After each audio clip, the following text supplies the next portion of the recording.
TV5 ఛానల్లో senior journalist అని చెప్పబడే సాంబశివరావు గారు ఎవరైతే ఉన్నారో కమల్ హాసన్ గారు మాట్లాడింది జగన్మోహన్ రెడ్డి గారి గురించి అని చెప్పేసి తను ఒక షో చేయడం జరిగింది సార్. దీన్ని ఎలా చూడాలంటారు? లేదు అంటే ఇప్పుడు జగన్ అనేటువంటి పేరు వచ్చేటువంటి రెఫరెన్స్లు ఏవి కూడా తెలుగు భాషలో ఉంచొద్దు అని ఒక తీర్మానం ఏదో చేసేలాగా కనిపిస్తోంది వాతావరణం. అంటే ఉదాహరణకి తెలుగు సినిమాలకు సంబంధించి ఒక డైరెక్టర్ గారు ఉన్నారు, పూరి జగన్నాథ్ అనే పేరుతో. ఆయన పేరు మార్చుకోవాలి అని రేపు పొద్దున వార్నింగ్ రావచ్చు ఏపీ గవర్నమెంట్ నుంచి. ఎందుకు సార్? ఇబ్బందికరమైనటువంటి పేరు అది. అలాగే పూరి జగన్నాథుడు ఉన్నాడు, అసలు దేవుడే, భగవంతుడు ఉన్నాడు అక్కడ. ఆ భగవంతుడి పేరు కూడా మార్చే అవకాశాలు ఉన్నాయి. అంటే పేరు మార్చుకుంటారా, లేకపోతే దేవుడు అనేటువంటి కార్యక్రమం నుంచి వెనక్కి వెళ్ళిపోతారా, దేవుడు అనేటువంటి పదవికి రాజీనామా చేస్తారా? ఎందుకు సార్ జగన్ అన్న పేరే అంత భయపెట్టిస్తుంది మరి వీళ్ళని? ఉండకూడదు, అసలు ఆ పేరే ఉండకూడదు అనేది ఇప్పుడు కాన్సెప్ట్లా కనిపిస్తోంది. అంటే ఇప్పుడు అక్కడ శ్రీశ్రీ గారి పోయం చదివాడు ఆయన. అవును సార్. మహాకవి శ్రీశ్రీ గారు ఆయన ఎప్పుడో రాసినటువంటి జగన్నాథ రథచక్రాలు వస్తున్నాయి అని రాశాడు ఆయన. భూమార్గం పట్టిస్తాను, భూకంపం పుట్టిస్తాను అన్నాడు ఆయన. ఈ భూమార్గం పట్టిస్తాను, భూకంపం పుట్టిస్తాను అనేటువంటి సెన్సు ఆ మహాప్రస్థానంలో ఆయన రాసినటువంటి కవితలు, పద్యాలు, దానికి సంబంధించినటువంటి వ్యవహారం అందరికీ ఏదో మేరకు తెలుసు తెలుగు సమాజంలో. కాబట్టి ఆయన మాట్లాడిన సెన్స్ ఏమిటి? రాజ్యసభలో కమల్ హాసన్ గారు మాట్లాడిన సెన్సు, ఈ ప్రభుత్వం ప్రజా వ్యతిరేక నిర్ణయాలతో, ప్రజాస్వామ్య వ్యతిరేక నిర్ణయాలతో వెడుతోంది. ఏది ప్రస్తుతం కేంద్రంలో అధికారం చలాయిస్తున్నటువంటి ఎన్డీఏ గవర్నమెంటు ప్రజల మీద యుద్ధం ప్రకటించింది,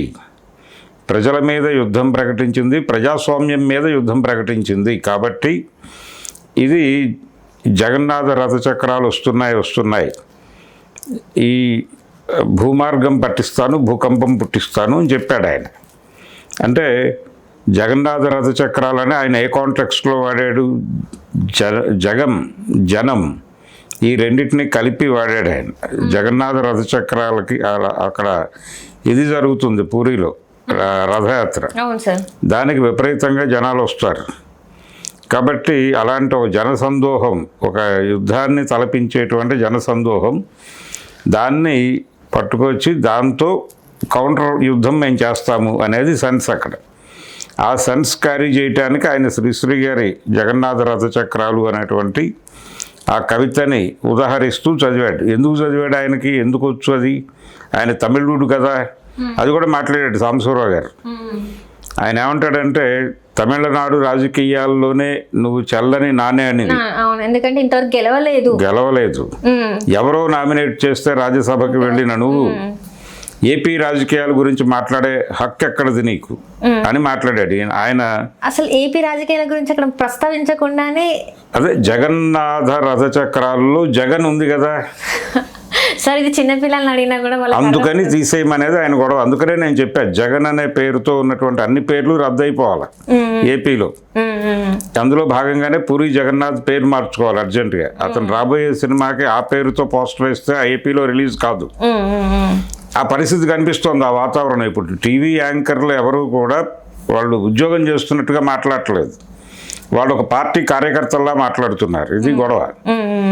అంటే ఒక తెలుగుదేశం పార్టీని మోసేటువంటి ఒక ఛానల్లో ఒక యాంకర్ గారు తన విశ్లేషణ చెబుతూ ఆవిడేమన్నారంటే, చాలా వికృతంగా తిరుపతి లడ్డూలలో కల్తీ అయినటువంటి కెమికల్స్ వలన ఏ టైంలో అయితే వైఎస్ జగన్మోహన్ రెడ్డి సీఎంగా ఉన్నాడో ఆ టైంలో అమ్ముడైన లడ్డూల వలన ఆంధ్ర ప్రాంతంలో అంటే సంతానోత్పత్తి మీద ప్రభావం పడింది. ఆ లడ్డూలు తిన్న వాళ్ళు ఎవరు కూడా పిల్లల్ని కనలేరు. అలా హిందూ జనాభాని తగ్గించటం అనే కుట్ర పన్ని జగన్మోహన్ రెడ్డి ఆ కల్తీ చేశాడు అని. అంటే హిందూ మతాన్ని తొక్కేయటం కోసం జరిపినటువంటి కుట్ర, అది డబ్బుల కోసం మాత్రమే కాదు అని ఆవిడ మాట్లాడారు. అంటే ఆవిడ చాలా ఓపెన్గా తెలుగుదేశం పార్టీ నాయకురాల్లాగానే మాట్లాడారు. అలాగే సాంబశివరావు గారు కూడా దాదాపుగా తెలుగుదేశం పార్టీ అధ్యక్ష హోదాలోనే మాట్లాడాడు.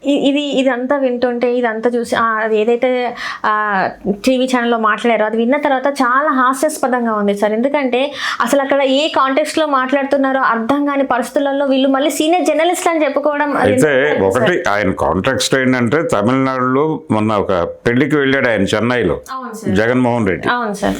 ఆ పెళ్లి ఎవరిది? ఆయన పెదనాన్న గారి మనవడిది, జార్జి రెడ్డి గారి మనవడి పెళ్లికి ఈయన వెళ్ళాడు. వెళ్ళిన సందర్భంగా అక్కడికి చాలా మంది రాజకీయ నాయకులు వచ్చారు, సినిమా వాళ్ళు వచ్చారు. సూర్య, కార్తీ వీళ్ళు కలిశారు ఆయన్ని.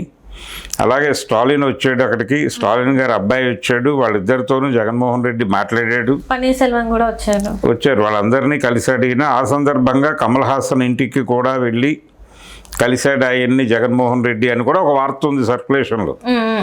కాబట్టి ఇవన్నీ కూడా ఆయనలో పనిచేసినాయి. ఆయన రాజ్యసభలో జగన్నాథ రథచక్రాలు అనటానికి వెనకాల ఈ స్టోరీ అంతా ఉందేమో అని ఈయన అనుమానం.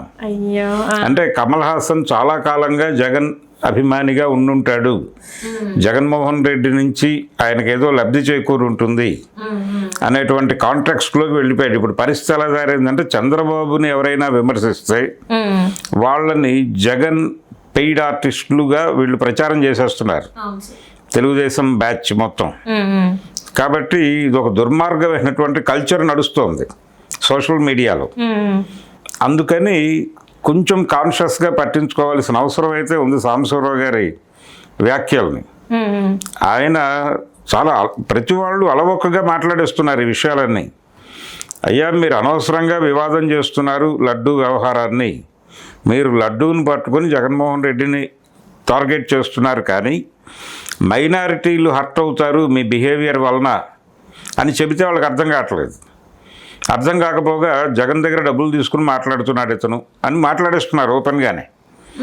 ఇలాంటి ఒక విచిత్రమైనటువంటి సంస్కృతి నడుస్తున్నటువంటి సందర్భంలో ఇప్పుడు జగన్మోహన్ రెడ్డి దగ్గర డబ్బులు తీసుకుని ఆయన రాజ్యసభలో శ్రీశ్రీ గారి జగన్నాథ రథచక్రాలు పోయం చదివాడని ఒక కంక్లూజన్కి వచ్చేసి, అసలు శ్రీశ్రీ గారు కూడా జగన్మోహన్ రెడ్డి దగ్గర డబ్బులు తీసుకుని రాశాడు ఆ రోజుల్లో అనేదాకా వెళ్ళేలా ఉన్నది వీళ్ళ పైత్యం.